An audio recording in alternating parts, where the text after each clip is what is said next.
So as I say, my name's Danny. I'm a Transport Solution Manager here at Motability Foundation. I've recently been appointed to that to focus on community transport.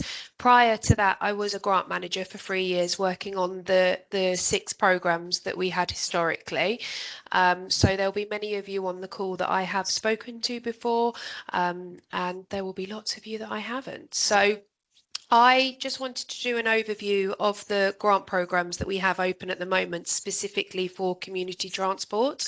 The best way that I felt was to do that was to share my screen if that's possible and just run through them on our website so that it also gives you a bit of a feel for what you're looking for on the website if and as you decide to apply. So if I can share and if people can just let me know when they can start seeing that. Yep, that's coming up, Danny. Yeah. So currently we have 3 grant programs open or 3 funding rounds open for community transport. We have if you go to the page where it's organisational grants and it will bring you to this page, you'll see that there are several funding programs open there.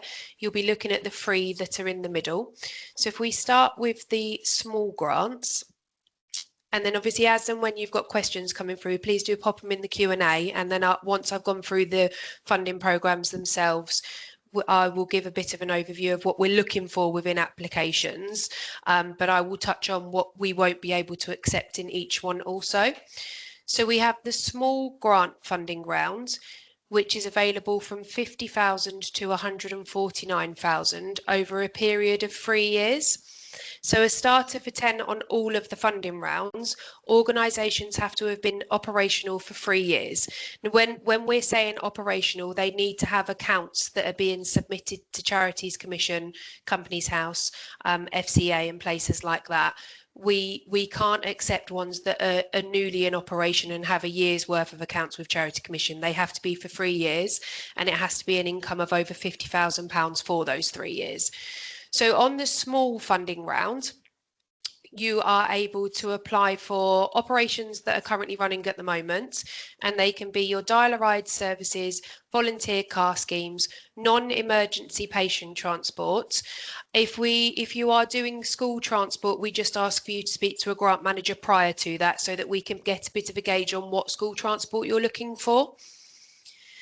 The grant itself can be used for funding schemes, programs that you're operating in-house, and it can be for staff and volunteer training costs. So that does include MIDAS training also, and the wider MIDAS training, and funding to increase the number of vehicles available to help organisations to support disabled people to access the wider community. So if you currently have a minibus at the moment and it's operating to capacity, we'd really like to hear from people that are struggling to get that capital funding for an additional minibus, or if you are struggling for things like retaining volunteers for volunteer drivers, admin volunteers and things like that, we would want to hear from people about that around volunteer training as well and volunteer retention. The grants themselves are full cost recovery. So that is anything from the vehicle, staffing, onboarding of staff, laptops, uniforms, branding. It really is your full cost recovery on that. So if you're looking at it and thinking, well, as an organisation, we need an additional minibus, however, we don't know how we're going to pay for that to be on the road. We don't know how we're going to pay if there are any maintenance costs on it. When you're looking at your budget, those are the kind of things that you can put in there. The things that we can't fund, and this is across small and large grants, is a shuttle service. Now, when we're talking about a shuttle service, is if you have a set location and you're bringing people to the location to access things like community events if you're holding those, or if you're holding lunch sessions, wider community events, but they're within your centre, so it's an A to B journey, we won't fund that. So it is a shuttle bus service, as in from your centre to a person's home back to the centre again. If you are doing that, and then additionally you are doing community journeys that are wider than the premises itself, we won't class that as a shuttle bus service. It's just if it is A to B. We won't do overseas travel. We are a UK-based charity. We haven't quite ventured out into overseas travel just yet, so we won't fund overseas travel. We don't do construction projects and or building works. The only difference on this is if you are applying for an EV vehicle and you've got the evidence to show why you're applying for an EV vehicle, we will do the construction for there being EV charging being put in place at an organisation. Activities or services unrelated to the transport for disabled people. As I'm sure many of you are aware, Motability Foundation's aims are for disabled people to access transport now. So if there's anything in there where it's unrelated to transport for disabled people, we won't fund that. If for any reason you are looking at a project and it's £100,000 and 70% of your members are disabled, we would look at funding 70% of that project. So if the organisation can look and go, we can fund the 30% or we can get funding from elsewhere, we will certainly look at an application and we'll just come back to you and say we'd fund the 70% of that. Social investment or venture philanthropy, sponsorship for any individual group or company, and medical care or medical research. The medical care side of things, if we go back to the funding for non-emergency patient transport, I know this is quite a difficult thing for a lot of CT organisations when you're looking at medical transport for GP surgeries and hospital appointments. We will look at those applications and we will take them very seriously because we're very aware that the transport for hospitals is few and far between, and for GP surgeries. It's when it's an encompassing application, so they're included in the other things that you are doing. The certain things that we won't do is where you're looking to do transport that is essentially taking place where an ambulance should be, really. We're aware that the NHS are struggling with vehicles and delivery with transport, so we will look at those applications. If we go back to the large one, so the large grants are very similar to this. The difference is the value of those is 150,000 to £1 million. So both of these grants are over a 1 to 3 year period. When we previously did the community transport grants in our first phase of funding, we didn't look at pilot schemes. This is where there's a very big change on both of these grants. We will now happily look at a pilot scheme application.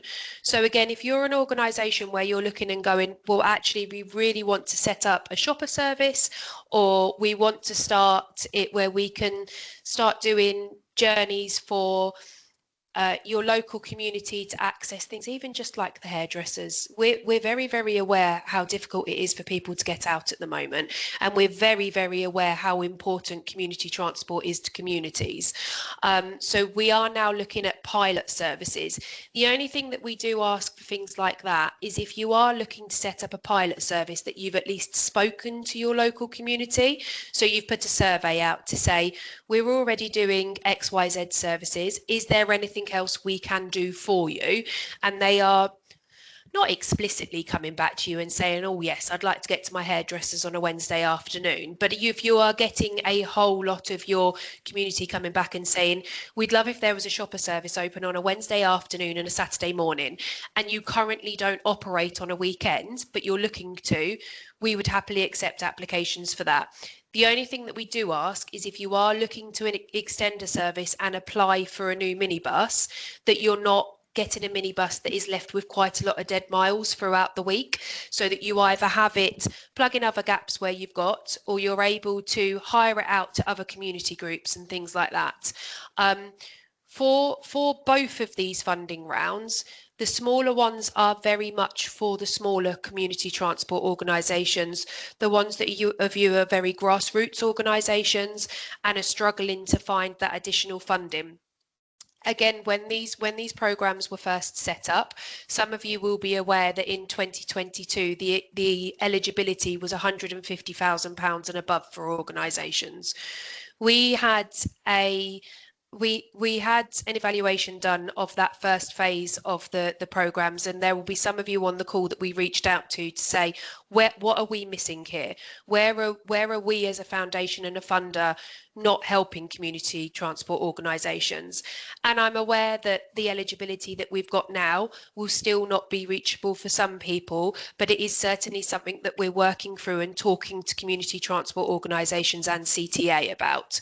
So we dropped the threshold of the eligibility to £50,000, and then we opened up the smaller funding round. And that really is for the smaller organisations to kind of put a really positive foot in front of the other, and to go, right, we can now build what we've got, we can build on what we've got, we can reach more of our community, and we can do it knowing that this funding is there for the next 3 years if you apply for 3 years. Like I said, you can apply for one. The larger one, which is this one, is the 150,000 to £1 million. So that is certainly where people are really looking to upscale the work that they're doing. If you are looking to get a much larger fleet, or you're looking to recruit more in-house staff, be that drivers, admin, project officers, community transport managers, that's very much where this larger one sits. If any of you on the call are looking and going, well, actually, we were looking and we're kind of between, say, 130,000 and 200,000, and you're not sure where you're going to sit, please do just pop an email over, and we can certainly book a call with one of the grant managers and they can go through it with you. We have it on both of the funding rounds where we automatically put 15% of overheads on top of what you're applying for. So that's one thing to bear in mind when you are doing the budget, is we will automatically put 15% on. But if you aren't sure and you are looking and going, well, we really want to do 2 pieces of work, but one puts you over that 150,000, again, do reach out and we will have that conversation with you to see whether we would encourage you to go for the large one, or whether we would sit and say, actually, what we would ideally look at is part A, and maybe once you've delivered that, we could revisit and then go back to the part B. We then have, which is a new funding round for us, which is building a resilient community and shared transport sector. I think as a whole, we're very aware, especially across the 4 nations of the UK, there are differences that are happening across all 4. We're also very aware that funding is different across all 4 nations, and we are very interested in being part of and helping the community transport sector to become more resilient. We all want community transport sector to be here for years and years to come. The work that you all do is fantastic, and the help that you give your communities in making sure that people can just generally get out and about is second to none. This funding round is 50,000 to 1 million, and it is so that all organisations can apply for it. The difference is we have highlighted 5 areas that we will specifically be looking at within any of the applications that come through. So they are your new operating models, shared infrastructure, collaborative approaches, digital transformation, and enhancing volunteer capacity. We will always look at partnership applications. So one thing I would say is, if you are neighbouring another CTO, please do speak to each other. Please do see if there's a way that you can put a partnership application in together. On that note as well, if there are any of you on the call that are under the £50,000 income threshold and you don't meet that eligibility, again, speak to your neighbouring CTOs. If they are above that eligibility, they can be a lead on an application and you can do it together as a joint venture. The collaborative approaches and the shared infrastructure is really important to us. I certainly know from the past 3 years of working at the foundation and speaking to a lot of you on this call, your your knowledge that you have as CTOs is phenomenal, and there will be some of you that will learn really well from others on different ways. Some of you will be really, really good at recruiting and retaining volunteers. Some of you will have fantastic digital booking systems, and there will be others that are still working on Excel spreadsheets and taking calls and going, actually, how do I step into having a booking system? Where do I go with this? We would really encourage, especially on this Building Resilient one, that you are talking to each other and seeing where you can combine forces and really, really come together and put through a strong application. That's not me saying that you can't put a strong application through as an individual organisation. If you are looking at that and going, actually, we want to do this by ourselves, we are specifically looking for what is here for our organisation, you are very welcome to do that as well. We would just like there to be more conversations happening and us seeing more partnership applications coming through. The digital transformation is very much around that. It's around booking systems, it's around your websites, it's around how you can be meeting your members' needs a lot more. And again, we're also very aware that there are people who are your members and they will look and go, I'm not going onto the website to book. I'm not doing it through that way. I don't want to do it in a digital way. I want to pick up the phone and have a conversation. That's fine. If that works for your organisation, that is absolutely fine. This is certainly there for organisations that want the booking systems in place, that would like to enhance their websites and move that way. Enhancing volunteer capacity. I was a fundraising manager for 7 years prior to this. I'm very, very aware of how difficult it is to recruit volunteers and how hard it can be to retain volunteers, especially now. We know that there are difficulties and challenges around the D1 licenses and around people coming on board who don't necessarily have that. If there are other ways where you are looking at it and you want to reach a different generation of people who don't have D1 licenses, we will accept the applications where you have that additional training that is separate from the D1 licenses to ensure that you've got volunteer drivers.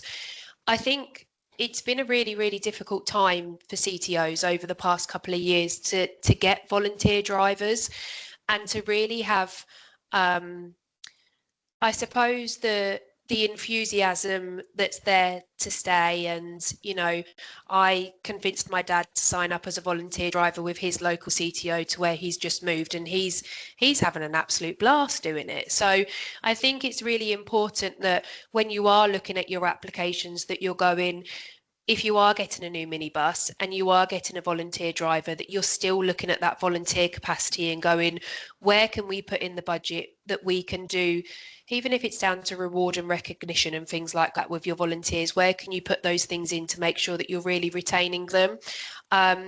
Volunteering is super difficult at the moment, and to get people to actually give up their own time is quite hard. So it's a key part within this Building Resilience one where we are looking at the enhancing volunteer capacity, so we will support those. The other thing as well on there is it's the same with what we can't fund, is the same as the other rounds. But again, if you are looking at this one and going, well, actually, we want to do a new digital infrastructure and apply for a new minibus, and you're not sure if that fits in large or Building Resilience, please again do just reach out and you can have a conversation with one of the grant managers. I will stop sharing this now because that's the funding rounds, and we can share after this the where the website is and where you can directly go for it. I think with the applications themselves, the sort of things that we will look at is free reserves. So an organisation needs to have at least 3 months worth of free reserves. Again, if this is something where you're not sure whether you would meet that within our due diligence, we will happily run your accounts before you put an application in. So you can email your accounts over to us and we can run them through our due diligence and we can come back to you of where we sit on that. We do have a set due diligence for all organisations, and I'm aware that there are a number of organisations that will look at their free reserves differently to others. So if there's any uncertainty, send it over, because ours is a very hard and fast rule that we can't put anything through to panel if you are under 3 months free reserves. You need to have an annual income of the £50,000 for at least 3 financial years, and this is assessed against accounts filed with the relevant regulator. We will also look at things like your governance and your general finances. So your board needs to be made up of at least 3 members. If it's not, it just needs to be outlined into your articles of association where it differs. And if you have any board members that are related to each other or related to a member of staff, you need to have a conflict of interest policy to support that. The things that we are looking for within an application will be your impact that you are having within your community. I am quite certain that all 83, 82, I'm not a CTO, but all CTOs that are on the call will very easily be able to show where you have an impact. We will also look at the evidence to support your application. So if you are looking to expand your services, we would like to see where and why you're looking to expand the services. So it could be things like you are at capacity on the journeys that you're already doing and you're having to turn down journeys. It could be that you are a CEO or a managing director that really is spending quite a lot of your time planning journeys and things like that, and you need an admin member in place, or you would like a project officer in place. We will also look at things like your capacity and capability of an organisation. It's a really hard one to look at because for everybody, when you're putting in an application, in your mindset, you're going, we have the capacity and capability of this. We very, very rarely go back to an organisation and say that that is the reason why we can't put an application through. If there are any on any of these things, if there are anything where any of the grant managers or myself or Chelsea, who is also one of our other new TSMs, who I do believe is on the call, is looking at an application and going, we're not quite sure. We really, really do like to think and feel that we are very transparent and honest funders. We will certainly come back to you if there is anything where we are questioning an application and ask you those questions. If an application comes through and it's under 3 months free reserves, that's where we'll be saying we categorically can't either take this through or put it through to panel. If there is something in there where we're going, well, similar to what I said beforehand, if you're putting forward for £100,000 and 70% of your members are disabled, we would come back to you and clarify that and let you know that we're putting it forward at the 70% worth of funding, and can your organisation sustain the other 30%. If there's anything on there where we're not sure whether your articles of association are different to what we're seeing on your websites or anything like that, again, we would come back to you and have that conversation. For the applications themselves, they differ slightly with the process. So for those of you who have received funding from us before or have applied before within our first phase, so that is prior to September of this year, previously you would have filled in a PDF form and emailed that over to us. Now you will log into a portal and you will get your login for that portal, and the funding rounds will come up. You will select which funding round you want to go through to, and everything is on there that you need to fill in. For the small grants, it's a single stage application. So that is one application that will come through to us, and the decision will be made on that single application. For the large grants and the building resilience, it's a 2-stage application. So you have an EOI, which is your expression of interest. It's a very light touch. What are you looking to do, and send your budget over. And then if you are successful at that stage, you would be invited through to the final application. That's a lot more detailed. The only thing I would say is the moment that you are invited through to a final application, the turnaround to have that application back to us is 4 weeks. And that's because we want to because these funding rounds are open for a duration up till the end of December, and the Building Resilience is the end of January, we just want to make sure that on the final application, everyone is getting the same amount of time to send them back over. Again, we're available for questions throughout that. There will be, I would presume that there will be some touch points within that portal where you'll potentially go, I'm not quite sure about this. I can tell you now, I've been doing this for 3.5 years, and I will still look at a log frame and go, actually, I need to refer back to the guidance on this. For the log frames, a number of organisations wouldn't have seen those before. There is guidance on the website, which is it is very helpful. Sometimes it's just easier to speak to someone for them to go through it with you. So if you get to any stage of the log frame or anything like that, please do just contact us if you're struggling with it. The other thing to highlight is the portal and our system is very new. This is a new thing for us. It's a learning for us as much as it will be for everyone on this call who decides to apply. That being said, there are still some niggly bugs that are sitting within the portal. I would just say, please be patient with it. There are certain parts that you can override, which is the budget and the log frame. Please don't override that. I would be really, really grateful if you could put your budget in and fill out the log frame. If you are doing an expression of interest, you don't need to fill in the log frame. If you are doing a small application, you need to fill it in. The only reason why I say not to override that is because it will extend the time that we come back to you with a decision, because we'll have to be coming back to you to then get those details. The budget as well, whilst you can fill that in on the application form, we need the Excel budget so that we can see the breakdown.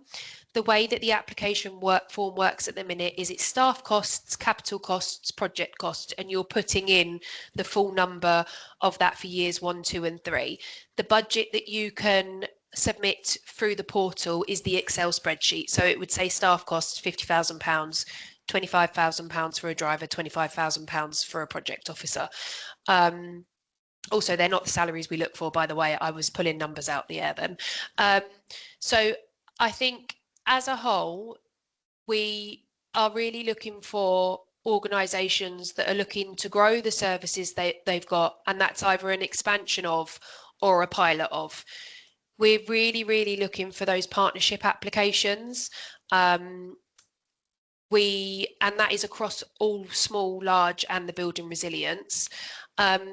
Again, if you are looking and you don't fit the criteria, please do reach out to your neighbouring CTs, see if that they can support.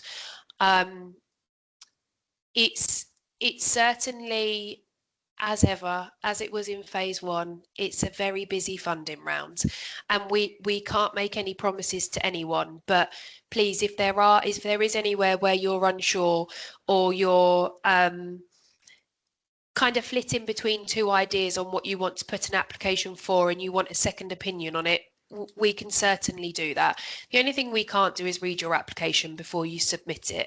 We're here to support, and we're here to make sure that as many of you who are applying succeed with that. So I think that it's just one of those things that if you want to pick up the phone, call us, drop an email over, send over your finances so that we can do those checks beforehand. But generally, they are my main hints and tips. The last one is probably one that I used to do terribly as a fundraiser, and I used to put in like really sad stories about things and be like, that will help with funding. We are really looking for like facts around what you're doing. If you've got a case study and you want to put it in, please only put that in if you have the word count to be able to do that. Don't take away key information to put a case study in. We will hear about those case studies as and when and if you're funded. We will hear about them and we will suck them up like a sponge over the duration of your funding. It's a really good thing for us to know as funders, and as you're aware, the foundation is wider than these funding rounds. We like to let people that are within this building know and other members of staff know the impact that you're all having as CTOs. So please only do ever put a case study in there if it's not taken away from anything else that you're doing. If it lends to it and it's a really crucial part, do put that in. But we will certainly ask you for them in floods afterwards, so we will hear about them. I think that is my main bits there, Gemma.